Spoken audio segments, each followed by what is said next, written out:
Which quarterback should you be buying right now if you are in a win now window? All that and more in this episode of the Locked On Dynasty Football Podcast.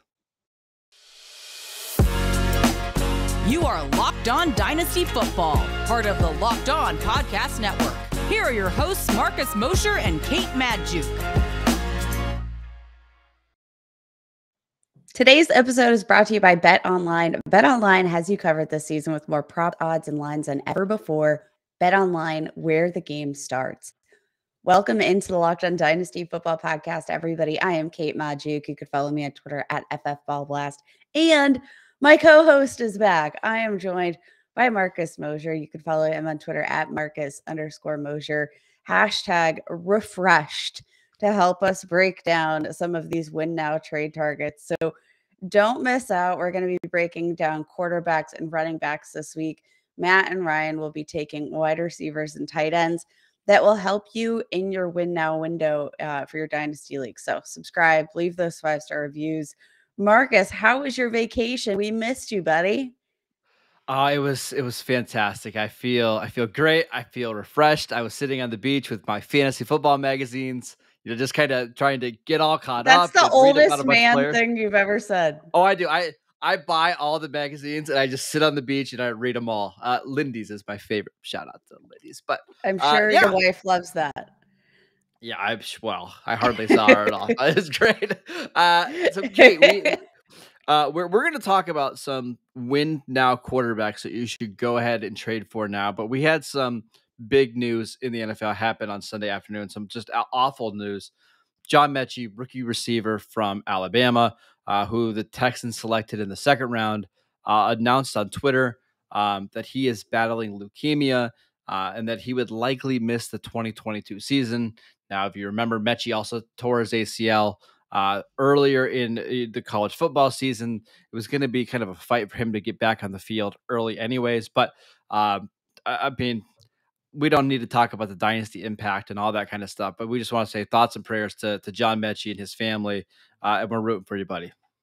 Yeah, absolutely. I mean, heartbreaking. It's just been one thing after the other for John Mechie, but wishing him all the best in health. And you just have to really hope that we get to see this guy play football again, because we love our Alabama receivers. Yeah, man. We have a special place in our heart. Yeah, it's really rooting for him. It seems like the prognosis is very optimistic and that he believes he's going to be able to get back on the field sooner rather than later. So rooting for you. We should also mention James Robinson. Other big news that kind of happened early on Monday morning. Jacksonville Jaguars did not put him on the PUP list, meaning that he's going to be ready for the first practice for the Jaguars. Kate, I mean, just really quickly, how much does that impact Travis Etienne kind of going into the season? I'm skeptical. Call me skeptical, but maybe this is me with some Cam Akers PTSD of him stepping back onto the field a little bit too quickly. I'm not concerned. This is an undrafted free agent who obviously we saw the breakout talent, but this is already a new regime that has not they haven't had James Robinson in his prime. I don't expect him to be pushing for the bulk of the touches this year. I think that's the safe thing to do when you're having a player returning from injury like this is to take it slow. Just be cautious. Travis Etienne is too talented not to have on the field, and you already have that draft capital invested. I am not concerned, but good for James Robinson. I hope he gets an opportunity to get some more work done. And if not with the Jaguars, if they're all in on Travis Etienne, I hope that he gets an opportunity to start again somewhere, because he showed the talent is real. Yeah. Yes. This is just good for him, hopefully by the end of the season, right? Because I think early on in September and even October, Jacksonville is going to be really careful here. They're not going to rush him into a bunch of touches, but could he be a player that has an impact in November and December and early January? Maybe. We'll see. It's just nice to see him out. All right, Kate. Today's show, we're going to be talking about wide receivers. We're going to talk about quarterbacks that you should buy right now, if you are in a win now window, maybe you've got some older running backs, maybe your receivers are getting a little bit older, and you want to go for a championship right now. There's one name that I mean, we just have to mention at the top because it's just so obvious. It's Tom Brady, right? He's QB 21 on Dynasty League football. He had the most passing yards last year, the most passing attempts. He's going to be in an offense that throws the ball a ton this year. That was almost too easy, right? Yeah, like way too easy. I'm not going, and I mean, he's never retiring. So like, No, you don't have to worry if you're about that rebuilding, he anytime might be the soon. quarterback, right? Like, go get Tom Brady. Yeah, because he's literally the never-ending performing robot. But no, I felt like that was like a little bit too much of a gimme, and it might not have been um, if it weren't for the fact that he already retired, like, and came back within 5 minutes. Like, you already know that he's inching towards that. So I kind of wanted to pivot away from that. I want to talk about Aaron Rodgers. So I feel like lives rent free in my head, obviously. I'm not a huge Aaron Rodgers fan. I find him personally obnoxious, but the guy's darn good for fantasy football. So like Mhm. who am I to say no? Last year ranked first in quarterback rating, fourth in completion rate, fourth in passing touchdowns. He was the QB7. Like this dude since the 2020 season, the last 2 years, has finished as a quarterback one in 72% of games. Now, you might be wondering, you might be just a little bit concerned. Like, what is Aaron Rodgers going to do without Davante Adams? Because I think maybe that paired with the like potential flirtation with retirement and this kind of blasé attitude, like that's kind of what has put me off from wanting to trade from Aaron Rodgers or trade for Aaron Rodgers in the past. But looking at Aaron Rodgers splits with and without Davante Adams on the field, really, Marcus, it's not that different. Average No. 23.77 fantasy points per game instead of 23.87 fantasy points per game, dating back to like Davante Adams' breakout season in 2016. There's only an 8-game sample size, but somehow averaging more passing touchdowns and fewer interceptions per game, just slightly. And his 8 games without Davante Adams. Again, small sample size, but I think it's a decent enough sample size that we're like, he's going to be okay. If Robert Tonyan is on the field, if like he just finds ways to be efficient as long as Aaron Jones is on the field and gets those easy chain movers. I think Mhm. that, I mean, Aaron Rodgers, he's sitting at QB 15, and I just like nobody really likes Aaron Rodgers right now. So I think we can take advantage of that and like use this for our fantasy teams. What are your thoughts on Aaron Rodgers in the immediate future? Yeah, that's the other kind of obvious name, right? Because Aaron Rodgers is kind of threatened to retire. He's 38 years old. It's less obvious though than Tom Brady. Yeah, that's true.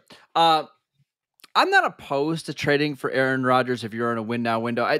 The problem for me is I'm not concerned about Aaron Rodgers without Davante Adams. What I'm more concerned about is the overall philosophical shift that Green Bay might be having on offense, right? I just don't think they're going to throw the ball a ton this year. I think they want to use their 2 running backs, play ball control football, and let Aaron Rodgers kind of be game manager. Gets a bad connotation, right? But just be highly efficient when they need him to be. Rely on the defense. If that's the case, I'm just not sure that's going to translate into a lot of fantasy production because we know he's not going to run. If he's not throwing for a bunch of yards and throwing in the upper 30 touchdown range, how valuable is he? That's my only question. I do think that when we take away some of that volume, I mean, we've already seen year in, year out, Aaron Rodgers is like the epitome of efficiency. Like, I do think that if we translate that to a ball control style offense, that's going to continue to translate to efficiency for Aaron Rodgers. When he gets the ball in his hands, he can throw on a dime. Like, I think that what we lack maybe in pass volume, he'll make up for in efficiency just because that's Sure. what we've seen Aaron Rodgers do his entire career. I'm worried about Kate, the passing yards per game. So a couple years ago, he was at 277 passing yards a game. 2019, 250. 2020, 268. Last year, 257.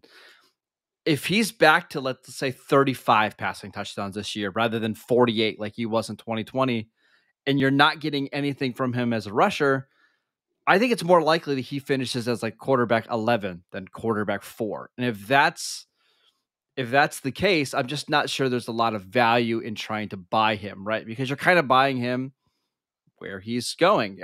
I'd rather get somebody who has a potential to finish much higher than that and is being ranked much lower. Like the name I'm going to mention right He's after this. QB 15. All right, Well, QB 15. I mean, that's fine. It's okay. whatever.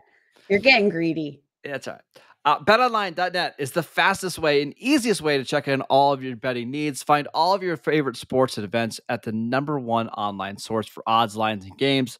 Find reviews, news for every single league, including Major League Baseball, NFL, NBA, NHL, combat sports, esports, and even golf. BetOnline continues to be the top online resource for all of your sports wagering information.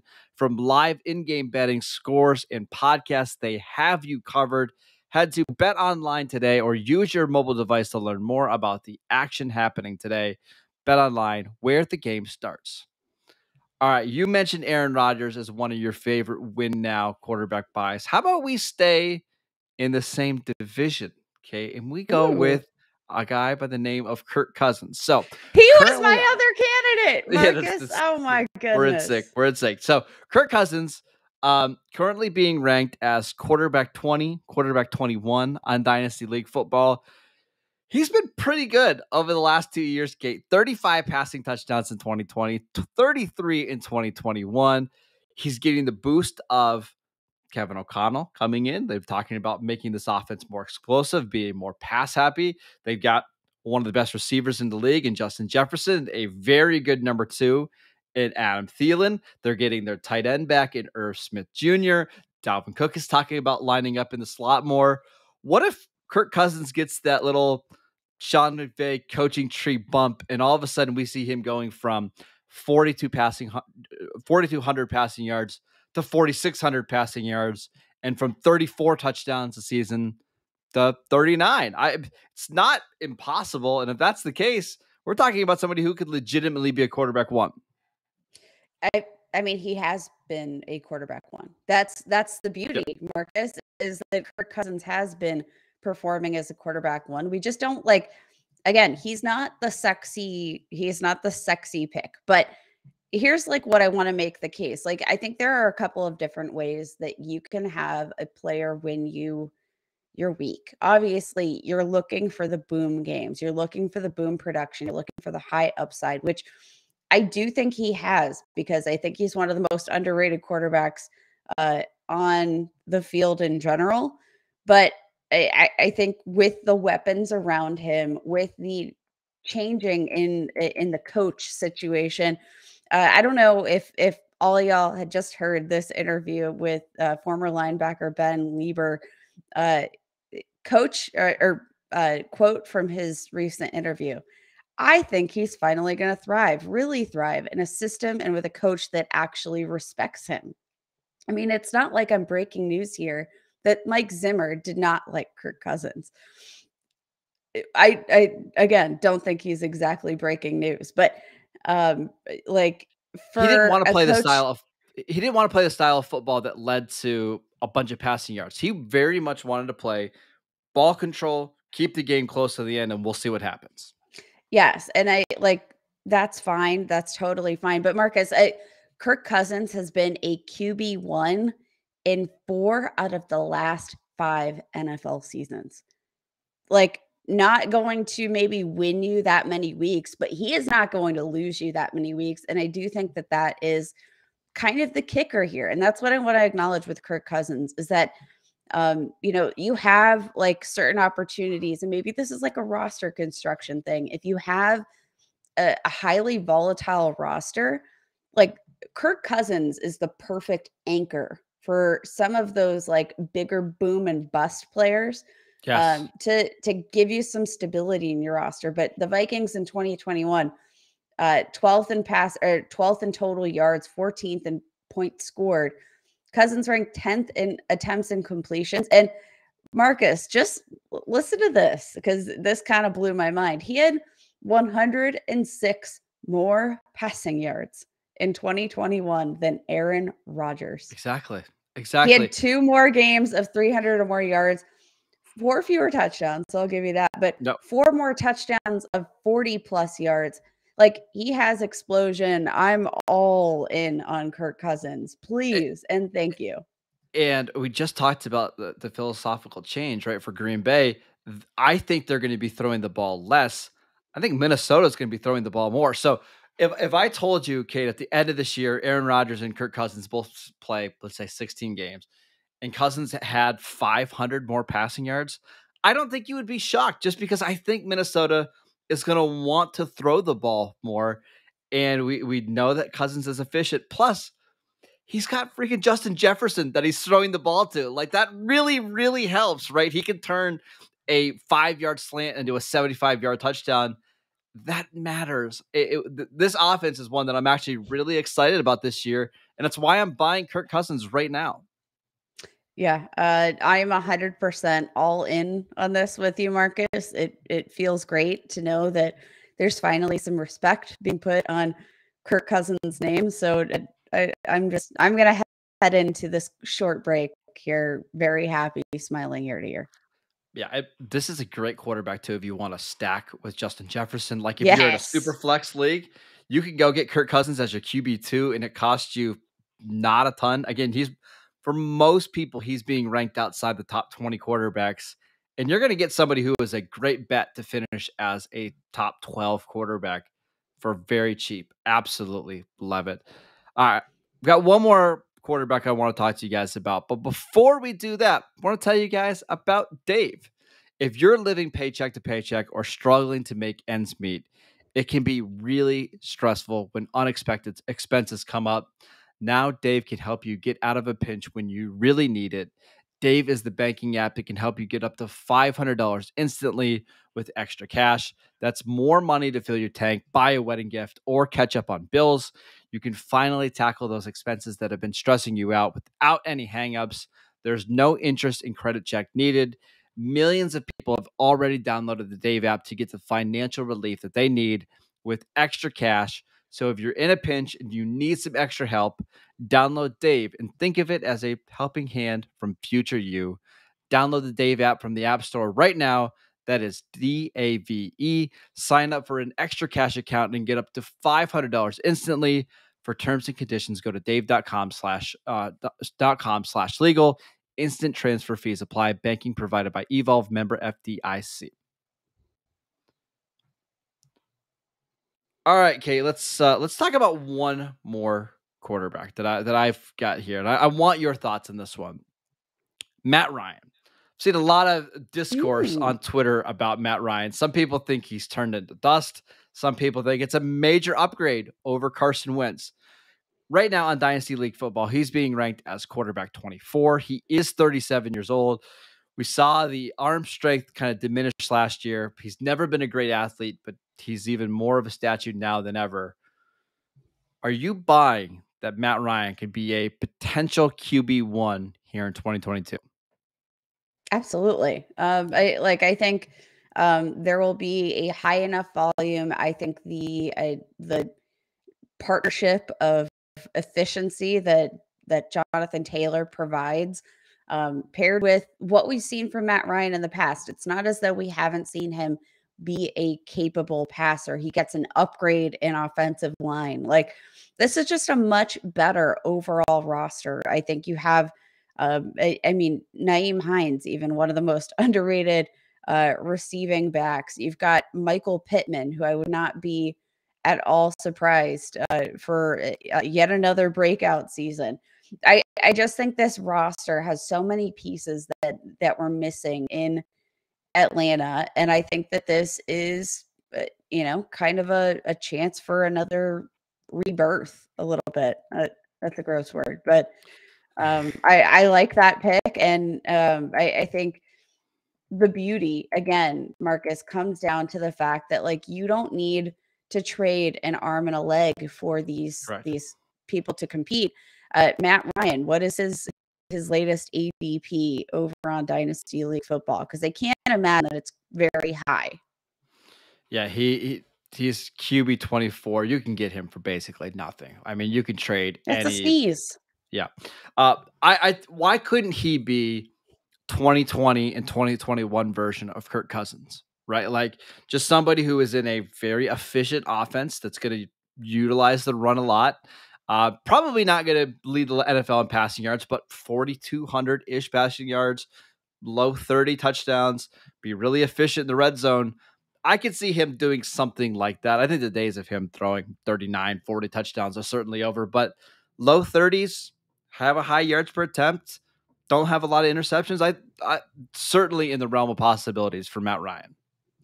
Are you ready? I do want to give one more shout out, Marcus, to a win now candidate, and it's gonna be real gross. But I want to shout out my QB3 in Scott Fishbowl, who, like, again, real gross, Marcus. But let's talk about Carson Wentz, quarterback for the Washington Commanders, because this is a guy that I want no part of in terms of his long-term value. But I mean, are we kind of underselling what he could do and function as your QB2 on a week-to-week basis? Like last year with the Colts, like didn't perform well, still finished as the QB14, 6 top 12 weeks, 15 weeks where he finished as at least a QB2. Like, I think upside might not be there, but he does get Terry McLaurin, one of the best wide receivers in the NFL. He's going to have Jahan Dotson, a first-round pick. I'm really excited to see. You have a talented string of running backs. I think that the offensive line's not bad either. It's one of the pass blocking offensive lines. I think that we're underselling Carson Wentz a bit because of the grossness here, but I mean, they traded a decent amount for Carson Wentz, like not it was like a 3rd round pick, but like a 3rd round pick is early enough that I don't think they're going to throw him away at least this season. Let your young rookie quarterback develop and have Carson Wentz sitting in the driver's seat. Like he's literally free. Carson Wentz for Devonta Freeman in a 301. What? Like Carson Wentz and Dearness Johnson, you can have all for the large price of QB Mike White, running back Peyton Barber, who I don't think either of these players are signed to an NFL team, and a 303. Like it's literally free, and you are getting immediate production for this year. It's again disgusting. I'm disgusted with myself, but I think that, like, if you're truly talking win now, there's probably no quarterback in the NFL right now that fits that bill better than Carson Wentz. I don't necessarily disagree, but here's what you're going to want to do if you trade for Carson Wentz to be like your QB2 or your QB3. Shower. Just don't watch the game. Shower. Yeah. Yeah. Don't watch the games, because it's going to be madly frustrating watching the games and realizing all the big plays he could have had, right? And he just misses. But you're going to look at the end of the game. It's going to be giveaways, like stupid giveaways. Yeah, it's going to be like there are going to be a lot of games with 255 yards, 2 touchdowns, and 1 interceptions. And that's useful for fantasy, but it very easily could have been 325 yards and 4 touchdowns, right? Just don't watch, and you'll probably be pretty comfortable with what you're getting production-wise out of Carson Wentz. It's just, I don't know what the ceiling is. Part of me wonders too, like, could this Washington thing just kind of implode and this team just kind of tank? I think that's possible, but again, you're paying pennies and nickels for a quarterback that could finish drastically higher than his ADP. Yes, and like again, just looking back, like I'm saying, even if, like, let's say you have the quarterback position relatively secured in a single quarterback league, I don't know, throw like a 4th or 5th round pick at Carson Wentz, because I do think that if an injury happens, especially if you're in need of depth at the quarterback position, if an injury happens, Carson Wentz is going to be a pretty suitable backup option. And I think, I don't know. Honestly, in We'll a single quarterback league, he's probably on waivers. But I agree. Yeah, That's the perfect way to sum up Carson Wentz in real life in a dynasty. Just hey, I know. All right, that is it for today's show. Thank you guys for tuning in, and we want to thank you for making Locked On Dynasty your first listen today. Now make your second listen to Locked On NFL Podcast. Our national NFL experts and insiders keep fans dialed in with the biggest stories and the latest news from around the league, because an offseason doesn't equal a break in the action. Kate, you and I are going to be doing running back buy nows later this week. Ryan is going to be doing wide receivers and tight ends. He's got some a special guest coming up for that one. So make sure you don't miss a show. Subscribe wherever you get your podcasts. You can check out the show on Twitter at Locked On Dynasty. You can follow Kate at FF Ball Blast, and I'm at Marcus _Mosher. We'll see you guys next time.